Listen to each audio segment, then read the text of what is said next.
സുഭാഷിണി കിടങ്ങൂരിന്റെ മഞ്ഞയിൽ കറുത്ത വരകൾ. ഈ ഒരു പുസ്തകമാണ് ഞാൻ അടുത്തിടെ വായിച്ചു തീർത്ത ഒരു പുസ്തകം. ഇതൊരു ചെറുകഥാ സമാഹാരമാണ്. പേരിൽ കേൾക്കുന്ന ആ വ്യത്യസ്തത ഇതിൽ ഓരോ കഥയ്ക്കും ഉണ്ടെന്നുള്ളതാണ് ഏറ്റവും എടുത്തു പറയേണ്ടതായിട്ടുള്ള കാര്യം. 9 കഥകളാണ് ഇതിൽ അടങ്ങിയിട്ടുള്ളത്. മനുഷ്യ ജീവിതത്തെ വ്യത്യസ്തമായിട്ടുള്ള ഒരു കാഴ്ചപ്പാടിൽ കണ്ടുകൊണ്ടാണ് എഴുത്തുകാരൻ ഈ ഒരു പുസ്തകം എഴുതിയിട്ടുള്ളത്. ഈ ഒരു പുസ്തകത്തിൽ എനിക്ക് ഇഷ്ടപ്പെട്ട കഥ ഏതാണെന്ന് ചോദിച്ചാൽ അരിപ്പ, വെള്ളത്തിന് കെടുത്താൻ കഴിയാത്തത്. ഇങ്ങനെ 2 കഥകളാണ് എനിക്ക് പേഴ്സണലി ഫേവറേറ്റ് ആയിട്ടുണ്ടായിരുന്നത്. അരിപ്പയിലെ ശ്രീകുമാരും പലപ്പോഴും നമ്മുടെ ജീവിതത്തിൽ കണ്ടുമുട്ടുന്ന വ്യക്തികളാണ്. പുറത്തുനിന്ന് നോക്കുമ്പോൾ നമുക്ക് ചിലപ്പോൾ തോന്നുമായിരിക്കും അയാളൊരു ദുഷ്ടനാണ്, ഇയാൾക്കൊരു മനുഷ്യ പറ്റില്ലല്ലോ എന്നെല്ലാം തോന്നിയാൽ പോലും അയാളുടെ ജീവിത സാഹചര്യങ്ങളാണ് അയാൾ അങ്ങനെ ആക്കി തീർക്കുന്നത് എന്നുള്ളത് പലപ്പോഴും നമ്മൾ ചിന്തിക്കാതെ പോകുന്ന കാര്യങ്ങളാണ്.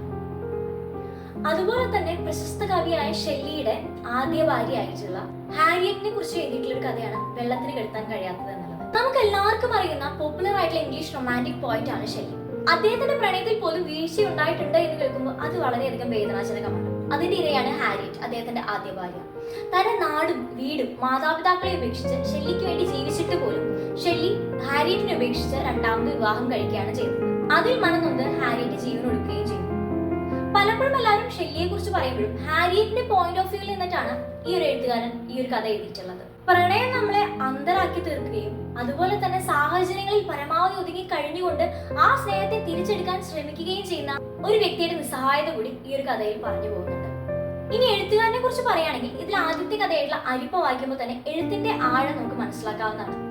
അദ്ദേഹം ഒരു ഇന്റർവ്യൂവിൽ പറയുന്നുണ്ട്, ഞാൻ ഒരുപാട് വായിക്കുന്ന ആളാണെന്നുള്ളത്. അത് ഈ ഒരു പുസ്തകത്തിൽ വളരെ വ്യക്തമായിട്ട് നമുക്ക് മനസ്സിലാക്കാനും സാധിക്കും. നന്നായി വായിക്കുന്ന ഒരു വ്യക്തിക്ക് മാത്രമേ ഇതുപോലെ നല്ലൊരു പുസ്തകം എഴുതാനായിട്ട് സാധിക്കുള്ളൂ.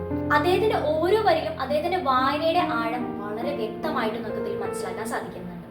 വളരെ ന്യൂജനായിട്ട് വരുന്ന പുസ്തകങ്ങളെ കുറിച്ച് പറയുന്നത് കാണുന്ന ഹൈപ്പൊന്നും ആ പുസ്തകത്തിന് ഇല്ല എന്നുള്ളതാണ്.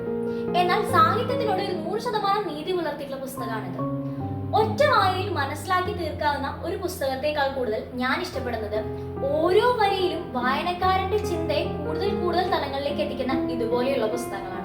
പലപ്പോഴും നമ്മളിൽ നിന്ന് അന്യം നിന്ന് പോകുന്നതും ഇതുപോലെയുള്ള എഴുത്തുകളാണ്.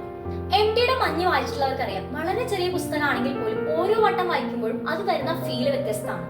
അതുപോലെ തന്നെയാണ് ഈ ഒരു പുസ്തകം. ഇതിന്റെ ഓരോ വരികൾ നമ്മൾ റിപ്പീറ്റ് ചെയ്ത് വായിക്കുന്നതോറും നമ്മളെ കൂടുതൽ ചിന്തിപ്പിക്കുകയാണ് ഈ ഒരു എഴുത്തുകാരൻ ചെയ്യുന്നത്. അത് തന്നെയാണ് എഴുത്തുകാരന്റെ ഏറ്റവും വലിയ ശക്തി. മലയാള സാഹിത്യത്തിന്റെ ഭംഗി ആസ്വദിച്ച് വായിക്കാൻ ആഗ്രഹിക്കുന്നവരാണ് നിങ്ങളെങ്കിൽ എന്തുകൊണ്ടും ഈ ഒരു പുസ്തകം വായിക്കേണ്ടത് തന്നെയാണ്. ഇതുപോലെയുള്ള പുസ്തകങ്ങളുടെ റിവ്യൂമായിട്ട് നെക്സ്റ്റ് വീഡിയോയിൽ കാണാം. ബൈ.